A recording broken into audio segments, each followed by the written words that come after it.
আসসালামু আলাইকুম, সম্মানিত দর্শক ও শ্রোতামণ্ডলী। আপনারা দেখছেন আজকের বিশেষ প্রতিবেদন। আজ আমরা যে বিষয়টি নিয়ে কথা বলব, সেটি বাংলাদেশের প্রায় ১৫ লক্ষেরও বেশি সরকারি কর্মকর্তা কর্মচারীর জন্য সবচেয়ে প্রতীক্ষিত খবর। সেটি হল নবম জাতীয় পে স্কেল ২০২৬। দীর্ঘ ১১ বছর, হ্যাঁ, ঠিকই শুনেছেন, ১১ বছর ধরে সরকারি চাকরিজীবীরা একই বেতন কাঠামোতে চলছেন। ২০১৫ সালের অষ্টম পে স্কেলের পর থেকে বাজারে নিত্যপণ্যের দাম বেড়েছে কয়েক গুণ, কিন্তু বেতন সেই একই জায়গায় দাঁড়িয়ে আছে। কিন্তু এবার সত্যিই পরিবর্তন আসছে। আজকের এই বিশেষ প্রতিবেদনে আমরা আলোচনা করব নবম পে স্কেলের গেজেট কবে প্রকাশ হবে, বেতন কত শতাংশ বাড়ছে, কোন গ্রেডে কত টাকা বাড়বে, ৩ ধাপে বাস্তবায়ন মানে কি, পেনশনভোগীদের জন্য কি সুখবর আছে, এবং সবচেয়ে গুরুত্বপূর্ণ, আপনার কি করণীয়। তাহলে শুরু করা যাক, সাথেই থাকুন। সম্মানিত দর্শক, বাংলাদেশের স্বাধীনতার পর থেকে এখন পর্যন্ত মোট ৮টি জাতীয় বেতন স্কেল কার্যকর হয়েছে। ১৯৭৩ সালে প্রথম পে স্কেল থেকে শুরু করে ২০১৫ সালের অষ্টম পে স্কেল পর্যন্ত। নিয়ম অনুযায়ী প্রতি ৫ বছর অন্তর নতুন বেতন কাঠামো ঘোষণার কথা, কিন্তু করোনা মহামারী, বৈশ্বিক অর্থনৈতিক অস্থিরতা এবং নানা রাজনৈতিক পরিবর্তনের কারণে সেই সময়সীমা মেনে চলা সম্ভব হয়নি। ফলে ২০২০, ২০২১, ২০২২, ২০২৩ এবং ২০২৪ এই ৫টি বছর পার হয়ে গেছে কোনো নতুন পে স্কেল ছাড়াই। এই সময়কালে মূল্যস্ফীতি কতটা বেড়েছে জানেন? বিশেষজ্ঞদের হিসাবে ২০১৫ সাল থেকে এখন পর্যন্ত মূল্যস্ফীতির গড় হার প্রায় ৭ থেকে ১০% বার্ষিক হারে বেড়েছে। মানে ২০১৫ সালে যে বেতনে একজন সরকারি কর্মচারী যে জীবনযাত্রা মেনে চলতেন, আজকে সেই একই টাকায় সেই জীবন কল্পনাও করা যায় না। চাল, ডাল, তেল, বাড়ি ভাড়া, সন্তানের পড়াশোনার খরচ সবকিছুতেই ব্যাপক বৃদ্ধি। কিন্তু বেতন সেই ২০১৫ সালেই আটকে আছে। এই বাস্তবতার কারণেই দেশের লক্ষ লক্ষ সরকারি চাকরিজীবী নবম পে স্কেলের দাবিতে বছরের পর বছর ধরে সোচ্চার হয়ে আসছেন। এবার আসি মূল ঘটনায়। ২০২৫ সালে অন্তর্বর্তীকালীন সরকারের অধীনে গঠিত হয় জাতীয় বেতন কমিশন ২০২৫। এই কমিশনের সভাপতি করা হয় সাবেক অর্থসচিব জাকির আহমেদ খানকে। ২৩ সদস্য বিশিষ্ট এই কমিশন দীর্ঘ কয়েক মাস ধরে বিভিন্ন পেশাজীবী সংগঠন, সরকারি দফতর এবং বিশেষজ্ঞদের মতামত নিয়ে একটি পূর্ণাঙ্গ সুপারিশমালা তৈরি করেছে, এবং সেই প্রতিবেদন ২০২৬ সালের ২১শে জানুয়ারি প্রধান উপদেষ্টার কাছে আনুষ্ঠানিকভাবে জমা দেওয়া হয়েছে। এখন প্রশ্ন হল, কমিশন কি সুপারিশ করেছে? প্রধান সুপারিশগুলো হল: প্রথমত, সর্বনিম্ন মূল বেতন অর্থাৎ ২০তম গ্রেডের বেতন বর্তমানের ৮,২৫০ টাকা থেকে বাড়িয়ে ২০,০০০ টাকা করার সুপারিশ করা হয়েছে। এটি প্রায় ১৪২% বৃদ্ধি। দ্বিতীয়ত, সর্বোচ্চ বেতন অর্থাৎ সিনিয়র সচিব বা সমপদের কর্মকর্তাদের বেতন বর্তমানের ৭৮,০০০ টাকা থেকে বাড়িয়ে ১,৬০,০০০ টাকা করার প্রস্তাব রয়েছে। তৃতীয়ত, সামগ্রিকভাবে সরকারি কর্মচারীদের বেতন ও ভাতা ১০০ থেকে ১৪২%, কোনো কোনো ক্ষেত্রে এমনকি ১৪৭% পর্যন্ত বৃদ্ধির সুপারিশ করা হয়েছে। চতুর্থত, বর্তমানে যে ২০টি গ্রেড আছে সেটি কমিয়ে ১৪ বা ১৬টি গ্রেডে নামিয়ে আনার প্রস্তাব। এর উদ্দেশ্য হল বেতন বৈষম্য কমানো। পঞ্চমত, বার্ষিক ইনক্রিমেন্ট নির্ধারণে মূল্যস্ফীতি ও কর্মক্ষমতাকে বিবেচনায় নেওয়ার প্রস্তাব। সম্মানিত দর্শক, এবার সবচেয়ে গুরুত্বপূর্ণ তথ্যটি শুনুন।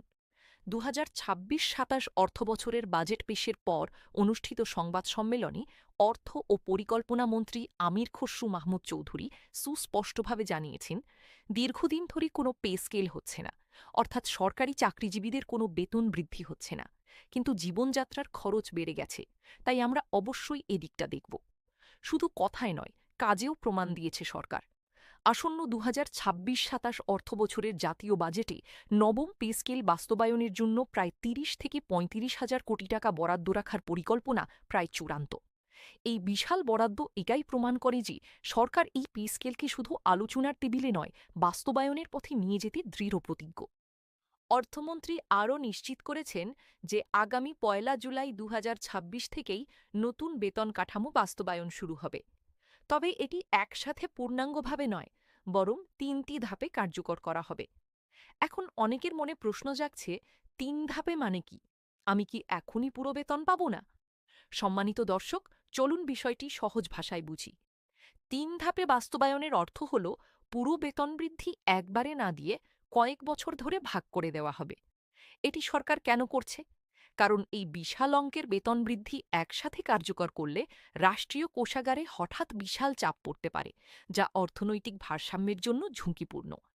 সম্ভাব্য পরিকল্পনা অনুযায়ী প্রথম ধাপ, ১ জুলাই ২০২৬ থেকে মূল বেতনের প্রায় ৫০% বৃদ্ধি। দ্বিতীয় ধাপ, পরবর্তী অর্থবছরে আরেক দফা বৃদ্ধি। তৃতীয় ধাপ, চূড়ান্ত পর্যায়ে পূর্ণ বাস্তবায়ন। এটি মূলত সরকারের অর্থনৈতিক স্থিতিশীলতা রক্ষার কৌশল। এখন কেউ হয়তো হতাশ হচ্ছেন, কিন্তু একটু ভাবুন, ৫০% বেতন বৃদ্ধিও কিন্তু একটা বিশাল পরিবর্তন। আর ধাপে ধাপে হলেও শেষ পর্যন্ত পুরো সুবিধাটা পাবেন, এটাই আসল কথা। এবার চলুন দেখি ৫০% বেতন বৃদ্ধি হলে কোন গ্রেডে কত টাকা পাওয়া যাবে। গ্রেড ১১, বর্তমানে মূল বেতন ১২,৫০০ থেকে ৩০,২৩০ টাকা। ৫০% বৃদ্ধিতে এটি হবে ২৫,০০০ থেকে ৬০,৪৬০ টাকা। গ্রেড ১২, বর্তমানে ১১,৩০০ থেকে ২৭,৩০০ টাকা। বৃদ্ধি পেয়ে হবে ২২,৬০০ থেকে ৫৪,৬০০ টাকা। গ্রেড ২০, সর্বনিম্ন, বর্তমানে ৮,২৫০ টাকা। নতুন প্রস্তাবে হবে ২০,০০০ টাকা। এটি প্রায় ১৪২% বৃদ্ধি। গ্রেড ১, সর্বোচ্চ, বর্তমানে ৭৮,০০০ টাকা। প্রস্তাবিত বৃদ্ধিতে হবে ১,৬০,০০০ টাকা। মনে রাখবেন, এগুলো শুধু মূল বেতন। এর সাথে বাড়ি ভাড়া ভাতা, চিকিৎসা ভাতা, যাতায়াত ভাতা এবং অন্যান্য ভাতা যোগ হলে মোট প্রাপ্তি আরও অনেক বেশি হবে। উল্লেখ্য যে ১১ থেকে ২০তম গ্রেডে কর্মরত কর্মচারীদের মূল বেতন ১০০% পর্যন্ত বাড়ানোর বিষয়ে প্রশাসনে জোর আলোচনা চলছে। এটি যদি বাস্তবায়িত হয় তাহলে নিম্ন গ্রেডের কর্মচারীরা সবচেয়ে বেশি উপকৃত হবেন। সম্মানিত দর্শক, নবম পে স্কেলে শুধু কর্মরত কর্মচারীরাই নয়, পেনশনভোগীরাও উপকৃত হবেন।